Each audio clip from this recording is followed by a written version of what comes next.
이번 영상에서는 이화여대 면접 전형에 대해 설명합니다. 경쟁률을 먼저 살펴보면 학생부 교과 고교 추천 전형 417명 모집에 2,164명이 지원했습니다. 작년 4.7대 1보다 경쟁률이 소폭 상승했습니다. 가장 경쟁률이 높은 과는 기후에너지 시스템 공학과로 8명 모집에 79명이 지원했습니다. 그 다음으로는 인공지능 데이터 사이언스 학부로 올해 신설된 학부입니다. 9명 모집에 70명이 지원했습니다. 화면에 5개 학과가 경쟁률 상위 5개이고 절반 정도의 학과가 5대 1을 넘지 않았습니다. 고교 추천 전형은 수능 최저 없이 학생부와 면접으로 최종 선발됩니다. 학생부로 모집 정원의 5배수를 1차 선발해 10월 26일 인문계열, 10월 27일 자연계열 면접을 실시합니다. 이화여대 홈페이지에 있는 면접에 대한 공식적인 안내는 개별 면접으로 면접 소요 시간을 5분 정도라고 게시했습니다.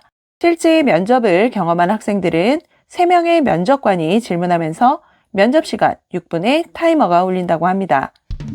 이화여대 면접 평가 항목입니다. 평가의 항목은 4가지로 학업 준비도, 주도적 탐구 역량, 논리적 사고력, 발전 가능성입니다. 각 평가 항목을 하나씩 짚어보겠습니다. 학업 준비도는 대학에 입학 후 학업을 진행할 수 있는 역량이 있는지에 대한 판단입니다. 이를 확인하기 위해 고1 때 성적에 비해 고2, 3 때 많이 상승한 지원자에게 성적이 상승한 이유나 비결을 물어보거나 휴먼 기계 바이오 공학부를 지원한 학생에게 생명과학 2의 수강을 왜 안 했는지를 질문했습니다. 주도적 탐구 역량은 지원자가 지식을 확장하고 깊이 있게 탐구하려는 의지와 노력을 확인합니다. 화공 신소재 공학부를 지원한 학생에게 학생부에 기록된 리튬 이온의 단점과 이를 극복한 해수 전지에 대한 보고서에 대해 자세히 설명해 달라고 했습니다. 논리적 사고력은 자신의 의견을 효과적으로 전달할 수 있는 역량을 판단하는 것인데 면접관의 질문에 대해 의도를 제대로 파악하고 자신의 의견을 정확하게 답하는 지원자의 자세가 필요합니다. 마지막 발전 가능성은 현재보다 지원자가 얼마만큼 성장할 수 있는지에 대한 가능성을 판단하는 것입니다. 지원자에게 단점을 극복하기 위한 방법을 질문하거나 사회적 약자에게 관심을 가지게 된 계기를 물어보는 등 이후 지원자의 성장 가능성을 평가하는 것입니다. 면접의 평가 기준을 정확하게 알고 있으면 자신의 학교생활 기록부의 활동에 대해 예상 질문과 답변을 미리 준비할 수 있습니다. 이제 2024학년도 이화여대 면접 질문을 확인하면서 면접을 어떻게 대비할지 이야기해 보겠습니다. 건축도시 시스템공학부 전공 지원자에게는 동아리 활동 중 가장 기억에 남는 것과 진학해서의 학업 계획 그리고 미래의 건축 모습을 어떻게 예상하는지를 물었습니다.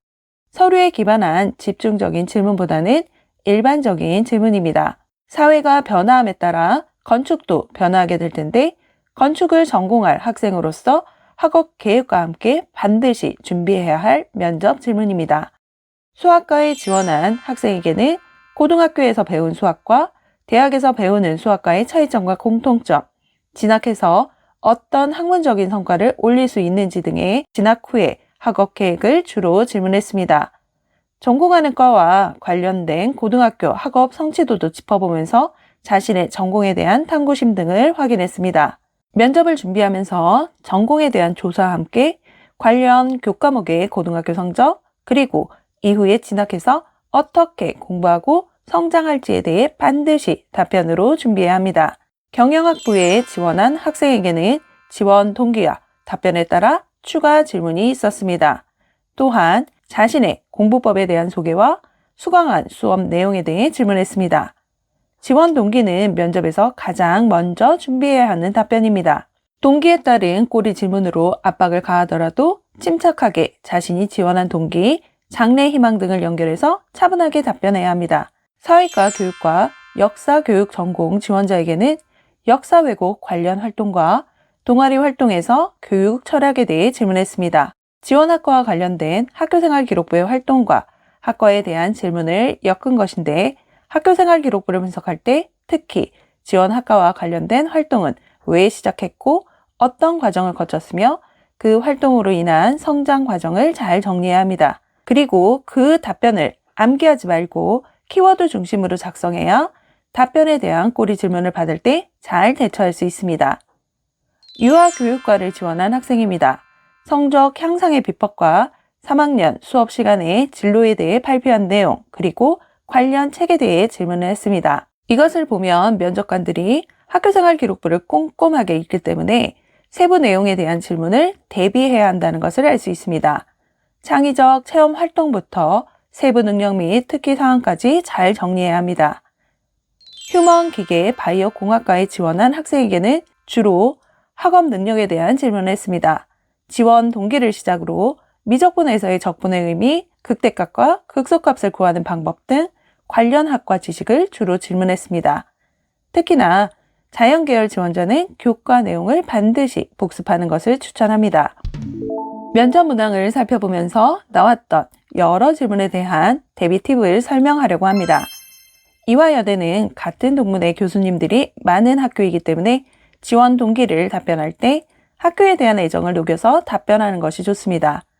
면접관으로 교수님들이 참석하는 경우도 많기 때문에 미리 교수님들의 얼굴을 익혀가는 것도 추천합니다. 그 다음은 학교생활 기록부의 창의적 체험 활동의 내용을 동기, 활동, 성과, 반성 및 이후 계획 등으로 정리하고 그 과정에서 어떤 것을 느꼈는지를 생각해야 합니다. 특히 지원 학과와 관련된 활동이 있다면 질문이 나올 가능성이 큽니다. 지원 학과에 대한 교과 지식도 복습해야 합니다. 대학에서의 학업 능력은 가장 큰 평가 요소이기 때문에 관련 교과에 대한 답변이 부실할 경우 부정적인 평가를 받을 수 있습니다. 그리고 답변의 의도를 정확하게 파악해서 간결하게 답변하되 혹 답변 중 시간이 다 되었다고 하더라도 하던 답변을 잘 마무리해야 합니다.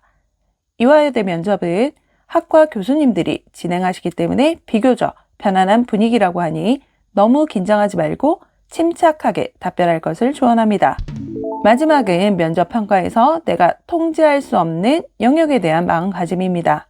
이화여대는 개별 지문인데 면접관 앞에서 긴장을 해 자신감을 잃어갈 수도 있습니다. 면접은 의사소통 능력을 통해 자신의 역량을 인정받는 시험입니다. 메리비안의 법칙에 의하면 대면 의사소통에서 언어적 요소보다는 비언어적인 요소가 더 큰 효과를 발휘한다고 합니다. 면접관의 질문에 고개를 끄덕이거나 미소를 짓는 등의 적극적인 경청 자세를 보여주고 답변을 말할 때는 단정한 자세와 편안한 눈맞춤을 통해 좋은 인상을 남겨야 합니다. 내가 통제할 수 있는 답변 내용, 자세, 표정, 복장에 신경 써서 면접을 마치고 내가 통제할 수 없는 면접관의 평가와 다른 사람의 답변에 대해서는 신경 쓰지 말고 너무 잘하려고 하는 것보다 실수는 하지 말자라는 마음가짐을 가지고 지금부터 연습을 해야 합니다. 연습은 하면 할수록 늘기 때문에 수능 시험을 준비하다 잠시 쉴 때 휴식 시간을 이용해 틈틈이 반복해서 노력해야 합니다. 그럼 이화여대 면접을 준비하는 여러분들의 합격을 응원하겠습니다. 영상을 보고 궁금하신 부분은 댓글로 남겨주세요. 구독, 좋아요, 알림 설정은 영상 제작에 큰 힘이 됩니다.